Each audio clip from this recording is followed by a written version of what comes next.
Hi, it's Tarrant. And Stella from Meeple University.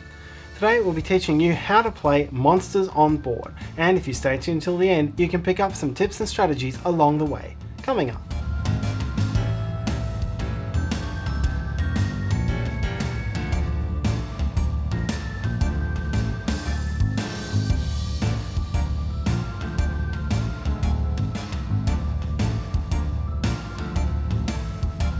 Today we're going to learn how to play Monsters on Board, game designed by Ivo Neskovich, Alexander Mikic and Samuel Petreski, with artwork by the Miko and published by Final Frontier Games.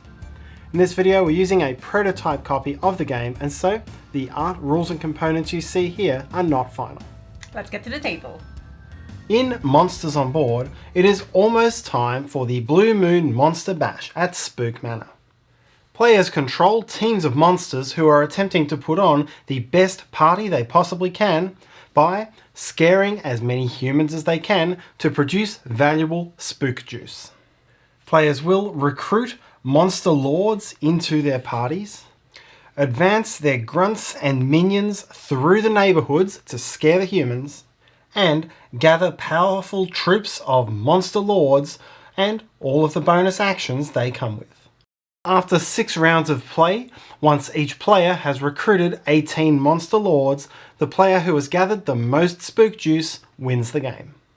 To set up the game, each player takes one of the identical player boards and takes a white malice marker and places it at 0 on the malice track. This is your main currency for purchases during the game. In the bottom left of the board is where you'll ultimately be placing your monster lords. To set this up, place one orange die, called a spiderjack die, set to the number 1 on each of these 3 spaces.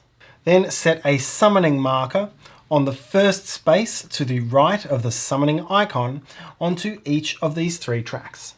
As shown by these arrows, this summoning track relates to this row of your grid. On the 6 spaces to the right of this grid, place your 6 minion figures. Then, on this ring of spaces showing the footprint markers, place 1 grunt of each colour onto its matching coloured space. Deal each player 1 prophecy card face down. The objectives on this are critical to your endgame scoring. And each player takes 2 score tokens and place them onto the 0 spaces of the scoring tracks. Shuffle up all the ghost tokens and place them face down onto these little ghost spaces. Functionally, they serve as a single draw deck, but because they're tokens, this splits them into smaller piles. And then place one of them face up into each of these 5 steps at the top of the board. And shuffle up all of the Archmonster cards and place one of those face up into each of the 5 steps at the bottom of the board. Once these are all set up, you are ready to play. Monsters on Board is played in 6 rounds, and each round is played in 5 phases. The arrival phase, which is set up for the round. The draft phase, in which players will draft Lord dice. The scare and cult phases, in which players will use their dice on their player boards to advance their positions. And the Spook Manor phase, called the planning phase in this prototype, in which players will purchase ghosts and archmonsters from the main board. After 6 rounds in this sequence, the game will be over, and players will add up any spook juice they've gained during the game to their end of game spook juice points, and the player with the most points wins. The first phase is the arrival phase. Each player takes a fearmobile and draws 4 lord dice at random from the bag, rolling them. These dice are placed on the side they landed into the player's fearmobile. Next comes the draft phase, in which players will draft dice from all of the fearmobiles. Starting with the current round's first player, the player will choose from the 4 dice in their own fearmobile, taking a die and then placing it on its current face next to the board. Players will go in clockwise order, choosing their first dice from their fearmobiles, and will be able to see their opponent's previous choices and take this into consideration. Once all players have chosen their first die, players rotate their fearmobiles in an anti-clockwise direction, that is, against the direction of play. Players then continue drafting in this way, again starting with the first player and going clockwise until 4 rounds of drafting have been completed and each player has gathered 4 dice. The next phase is the scare phase, and players can resolve this simultaneously. In this phase, players move each of the 4 dice they've drafted onto the 4 dock spaces in whichever order they wish. After moving a die to a dock space, it covers a footprint icon, which is the icon for advancing one of your grunts. To do this, take the grunt of the colour that matches the die you placed, and then advance it 1 step to its next matching coloured circle in a town along this pathway, which is indicated by the red arrows in the bottom right corners of the towns. When a grunt enters an empty space, this is called a neighbourhood and nothing happens. But if a grunt enters a space which shows an icon, this is called a public space, and the action corresponding to that icon is resolved immediately. I'll talk about what these actions are in the next phase. Once all 4 of the grunts have been moved in this way, the players have one more choice during this phase, and that is to determine which of the 3 Lord dice will be joining the player's grid, and which will be left behind in the swamp. The player will then gain an amount of malice based on this table, depending on the number of the die that was placed. After this is complete, players advance to the cult phase. Like the scare phase, the players complete their cult phases simultaneously. And in this phase, players will be taking their 3 remaining Lord dice from the dock and placing them into their grids. Players make their die placements one at a time, fully resolving that die after placing it, and in whichever order they wish. When a die is placed, it must be placed in the leftmost available position in any one of the 3 rows, so the next die could be placed here, here, or here. Once a die has been placed, and before the next one is placed, the player resolves each action icon shown on that die in whichever order is desired. There are 6 different actions which can be found on the dice. Resolving the malice icon allows the player to gain 1 malice. Malice can only be gained up to a maximum of 8. Any excess is lost. The footprint icon is, as we saw before, the advance grunt icon, and when it's resolved off a die, the player may advance any grunt 1 space as described before, not just the grunt matching the colour of the die. As mentioned before, if the grunt covers an icon after being moved, immediately resolve that action. In the case of the cult phase, this would be resolved before resolving the next icon on the die.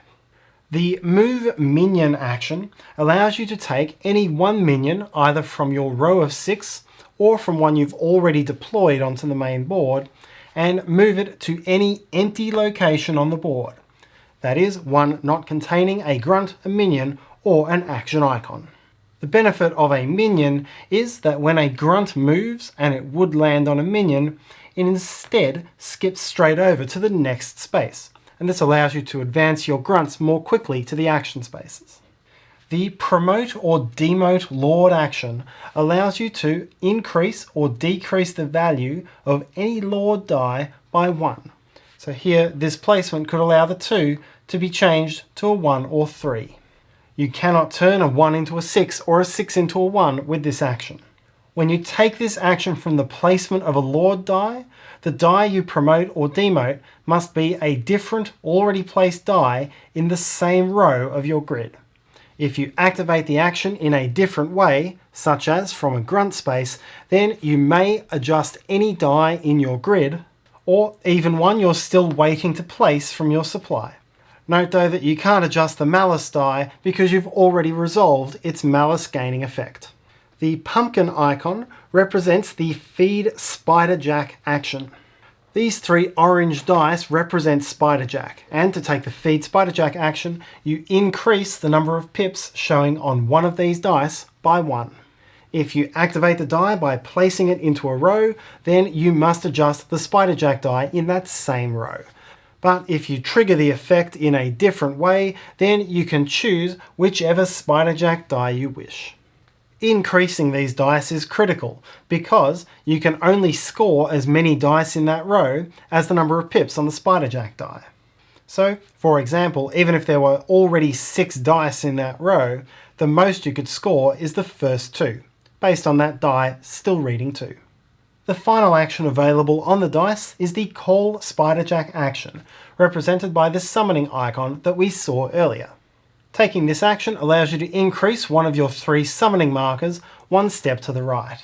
And so if we're resolving this die here with 2 summoning icons on it, you could advance the summon marker 2 steps. Once again, when you resolve this action by placing a Lord die, you must increase the summoning tracker in the same row. But if you are resolving the action for a different reason, then you can increase whichever track or tracks you wish. The reason for taking this action is to trigger the 2 scoring spaces present on each of them. When you enter one of these scoring spaces, you trigger the top bonus, which is one of the actions we've already seen, either minions, gaining malice, or moving grunts. And secondly, you score Spook Juice for the dice you have in that row. Look at the row's Spiderjack die. Here it's a 3, so you'll only score the first 3 dice. Then add up the numbers showing on each of the dice and score that many Spook Juice. So here it's a total of 14 points. Immediately add these points on the central board. These are the 6 different actions that are available on the dice, and your help card shows you the distribution of symbols on each die. The symbol showing on any given face will be a combination of its number and its colour. So a green 5 will have a promote demote and a minion icon. As you can also no doubt see, the more powerful icons are present on the lower numbers. So although they'll advance your game more quickly, you'll score a lot less from summoning Spiderjack. Once all players have resolved all 3 of their Lord dice for the round, then the cult phase is over and you'll proceed to the Spook Manor phase. In this phase, players have the opportunity to purchase either ghosts or Archmonsters from the main board.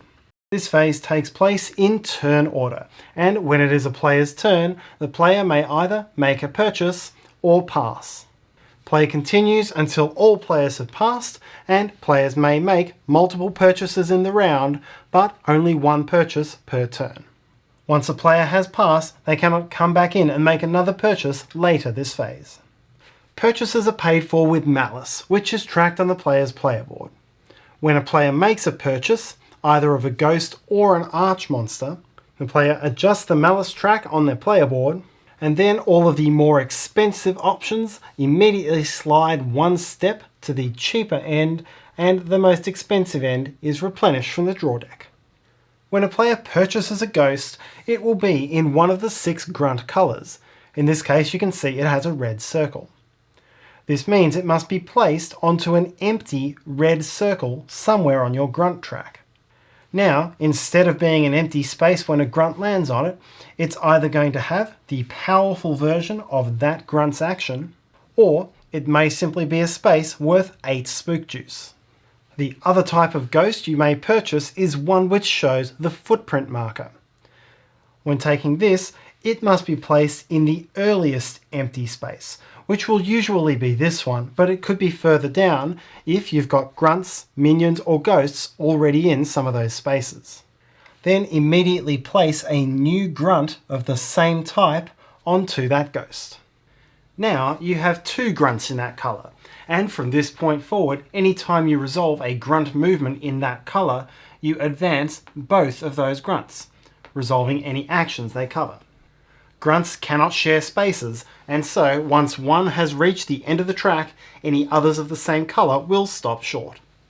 The other option for purchase is to buy one of the Archmonster cards shown at the bottom of the board. Archmonster cards have one of 2 functions. Either you can hang on to it until the end of the game and then score some additional Spook Juice for an endgame objective. Or at any point during the game, you can flip the card over, spend 1 malice, and then resolve any one of the game's basic actions shown on the card. This can be any of these 5 actions which you recognise from before, or this one additional action which allows you to swap any 2 Lord Dice's positions in your grid. You don't get to take any more actions by swapping these dice. Once an Archmonster card has been used for this purpose, it will not score at the end of the game. The Ghost row or the Archmonster row are replenished immediately when anything is purchased from it.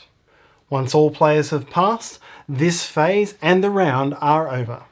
If nobody purchased a Ghost during this Spook Manor phase, then remove the furthest to the right and replenish. This keeps the row fresh. Do likewise for the Archmonster row if no one buys one of those.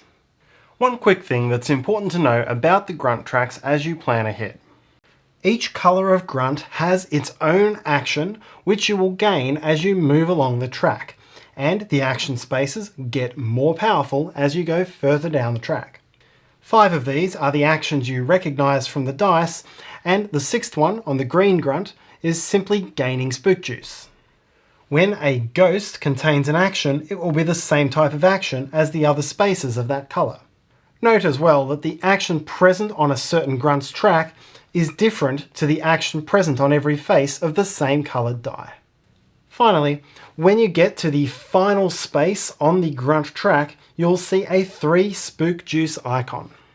This is not scored immediately. It is scored as part of in-game scoring, which we'll talk about now.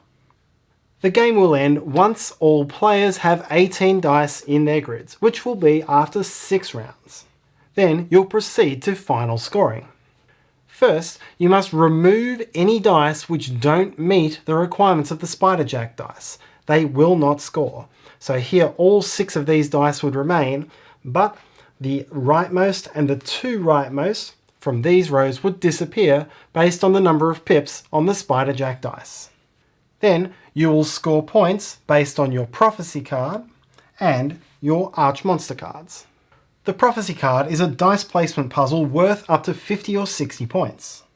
These will show specific placement objectives that you need to meet with the dice that are still left after removing for Spiderjack. Here, for example, the player successfully meets the top row objective of 6 dice in descending order and gains 20 Spook Juice. In the second row, the player has 5 dice of equal Lord rank, which is worth 10 points. And for the bottom row objective, the player required 4 Lord dice of the same colour for 14 points, but the 4th red die was removed because of the Spiderjack die, and therefore the player failed that objective. There are other types of Prophecy cards in the game, such as this one where the player scores points for each column adding up to 10, or this one where the player would score for keeping dice of like number or like colour away from each other. Then score each Archmonster card that you still have. Mummies will score you 10 Spook Juice for having 3 dice of a matching colour in a single row. Krakens will score points for having specific colours of dice adjacent to each other. These will score if you have 2 specific Grunts in the same public area at the end of the game.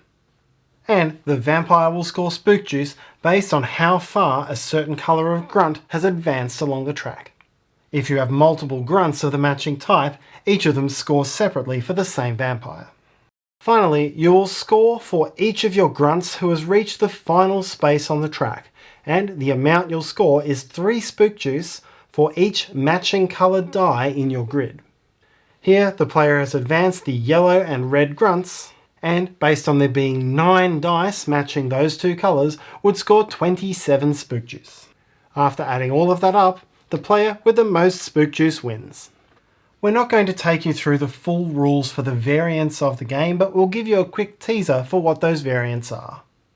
The game comes with a solo mode, and you will use the solo Spiderjack cards, which will tell you which dice are drafted by your opponent. The rules also outline a number of different ways that the solo opponent can earn Spook Juice. Another module is the Murder, where instead of using Ghosts and Archmonsters, the players at the start of the game secretly choose one location and one of the Grunt types. The remaining cards are placed face down where the Ghosts and Archmonsters would be. In the Spook Manor phase, players can spend their malice to peek secretly at these cards, trying to deduce which cards are left over in the middle. Players will then gain their bonus Spook Juice at the end of the game by getting this Grunt to the end of the track and putting 3 minions into this neighbourhood. Rather than looking at the cards, players could also try to look at what their opponents are doing to deduce what they might know about these cards. There is also the dinner module, where, as players move their grunts through neighbourhoods, they will collect food tokens, which they can use to fulfill orders, and the game module, where players can buy Frankenstein cards instead of Archmonsters, and buy body parts for those Frankensteins instead of ghosts. And that's how to play Monsters on Board. We hope that you enjoyed the video.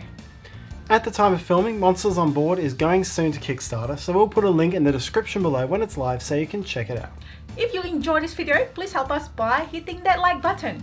Subscribe to us. You can also hit the Meeple in the corner to do so, and hit the bell icon so you'll be one of the first to know when we have new and exciting videos. You can also follow me on Instagram for my board games journey. And finally, if you have any questions, comments or feedback, please write them in the comments section below. Until next time!